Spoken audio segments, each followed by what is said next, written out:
Hey there. In this video, we are going to solve a matrix equation using an inverse matrix.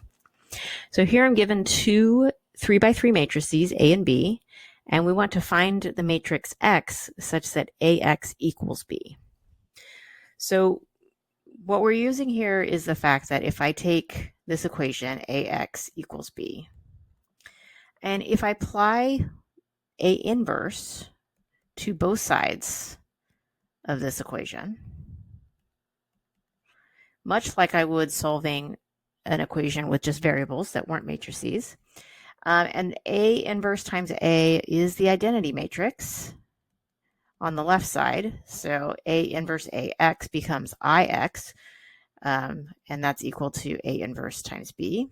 And well, an identity matrix times any matrix just gives us that matrix again. So this tells me that X is equal to A inverse B. Okay, so this is the property that we're going to be using to solve this equation. The only thing missing is the inverse of A. So that's my first job, is to find the inverse of A, and then I will multiply that on the left side by B. Okay, so to find that inverse matrix, I'm going to set up the augmented matrix of our matrix A, which has rows 1, 4, 1, 2, 8, 3, and 2, 7, 4. And I'll put a bar and then the identity matrix on the other side. So 1, 0, 0, 0, 1, 0, 0, 0, 1. And I'm going to apply matrix operations to this to get the left side to be an identity matrix. So I'm using Gauss-Jordan elimination to get the left side into reduced row echelon form. Okay, and so notation I could be using shorthand would be brackets with A and I and a bar in between. Okay, so I have a 1 in the first row, first column of this matrix. So the next thing I want to do is work on getting zeros underneath that 1. So for row 2, I have a 2 there. And so I'm just going to take and subtract row 3 from it. Since they're both 2s in both rows, I can just subtract those to get a 0. And I'll do something different for the other one. So row 3, I'm going to do minus 2 times row 1. And that'll zero out everything underneath the leading one in the first column. So the first row doesn't change. Just rewrite that.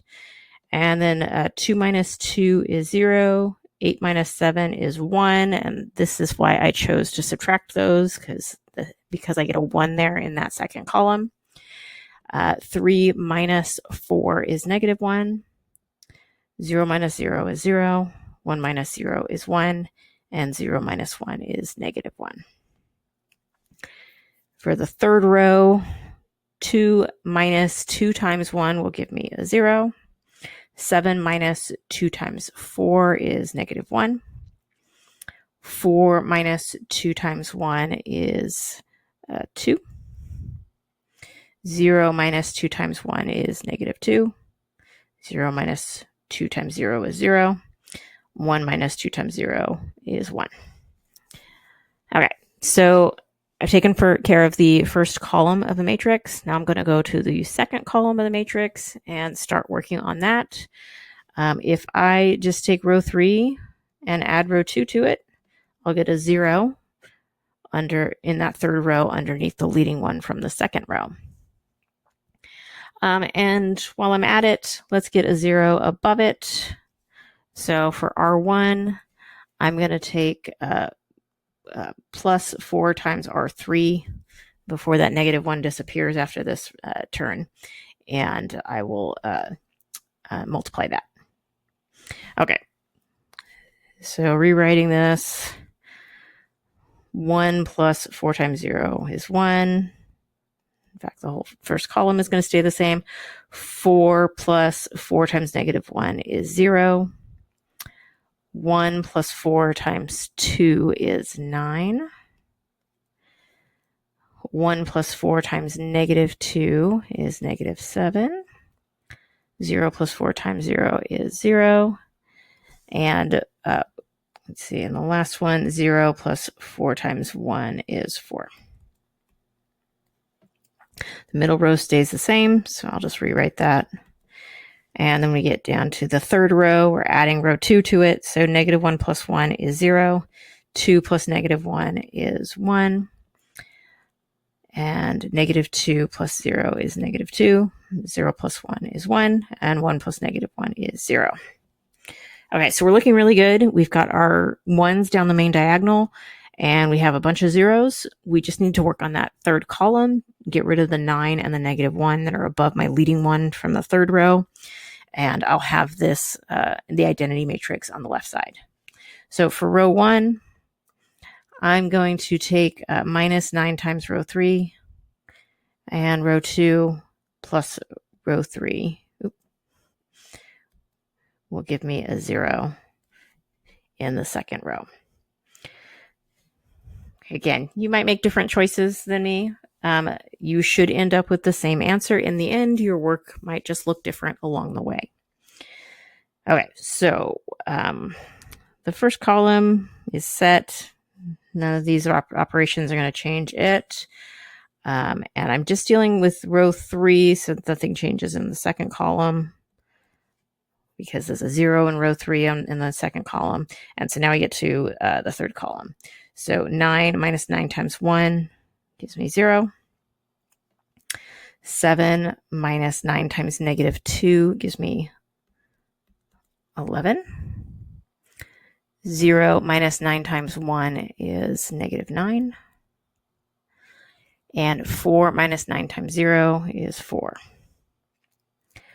Okay, in the second row, so we have the 0 and the 1, and then -1 plus 1 is 0. 0 plus -2 is -2. 1 plus 1 is 2. -1 plus 0 is -1. And my last row doesn't change. Okay, I now have the identity matrix on the left side of my augmented matrix. So the right side is A inverse.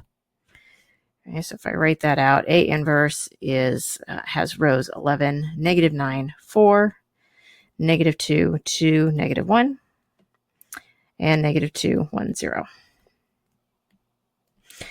Okay, so that was the first thing we needed to do to solve this problem. We are now going to take and find x by taking A inverse times B in that order. Okay, so let's write this out. So I have 11, -9, 4, -2, 2, -1, -2, 1, 0, times matrix B, which was 1, 0, 3, 0, 2, 2, -1, 1, 0. So I need to multiply these two matrices to get my answer. Okay, first row times first column, 11 times 1 plus -9 times 0 plus 4 times -1. That is going to give me 7. Okay, first row times the second column, 11 times 0 plus -9 times 2 plus 4 times 1 gives me -14. And first row times the third column, 11 times 3, -9 times 2, 4 plus 0 times 0, and that's going to give me 15. Okay, now on to the second row. So second row of the first matrix times each column of the second matrix. So -2 times 1 plus 2 times 0 plus -1 times -1 gives me a -1. -1 times 0, sorry, -2 times 0 plus 2 times 0 plus -1 times 1 gives me 3. And times the third column, -2 times 3 plus 2 times 2 plus -1 times 0 gives me -2. And for the last row, I'm going to do the third row of my first matrix times the columns of the second matrix. So -2 times 1 plus 1 times 0 plus 0 times -1 gives me -2. -2 times 0 plus 1 times 2 plus 0 times 1 gives me 2. And last one, -2 times 3 plus 1 times 2 plus 0 times 0 gives me -4. And there is my final answer.